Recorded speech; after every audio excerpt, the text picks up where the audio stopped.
ராணிப்பேட்டை மாவட்டத்தில் விசிக அனுதாபிகளால் பெட்ரோல் ஊற்றி தீயிட்டு கொளுத்தப்பட்ட பாட்டாளி மக்கள் கட்சியின் தொண்டர்கள் சென்னையில் உள்ள மருத்துவமனையில் தீவிர சிகிச்சையில் இருக்கிறார்கள். நேற்றைய தினமே பாட்டாளி மக்கள் கட்சியின் தலைவரான அன்புமணி ராமதாஸ் அவர்கள் நேரடியாக மருத்துவமனைக்கு சென்று அவர்களுக்கு தேவையான மருத்துவ நடவடிக்கைகளை உடனிருந்து மேற்கொண்டு மருத்துவர்களிடம் ஆலோசித்து அவர்களை எப்படியாவது முழு உடல் நலத்தோடு மீட்டு வர வேண்டும் என்று அறிவுறுத்தினார்.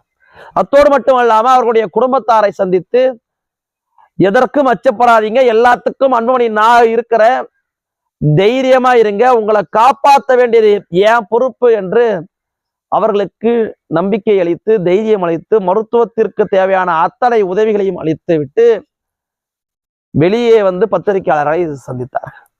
சுமார் 1 மணி நேரத்திற்கு மேலாக மருத்துவமனையில் பாதிக்கப்பட்ட பாட்டாளிகள் குறித்து சந்தித்து விவரத்தை சேகரித்தார்கள். அதில் அதிர்ச்சியூட்டக்கூடிய வகையில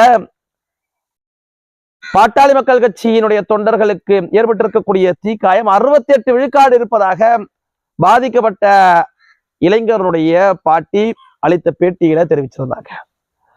68 விழுக்காடு தீக்காயம்னா கொஞ்சம் யூகித்து பாருங்க, உடலில் முழுவதுமாக தீக்காயம் பரவி இருக்கு.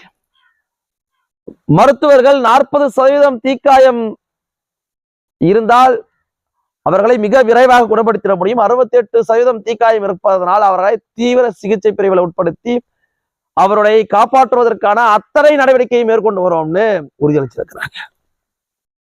மருத்துவர் அன்புமணி ராமதாஸ் அவர்கள் முழு வீச்சில அவர்களை மீட்டெடுப்பதற்காக அவர்களுடைய உடல் ஆரோக்கியத்தோடு மீண்டு வருவதற்கான அத்தனை நடவடிக்கைகளையும் மேற்கொண்டுட்டு வராங்க.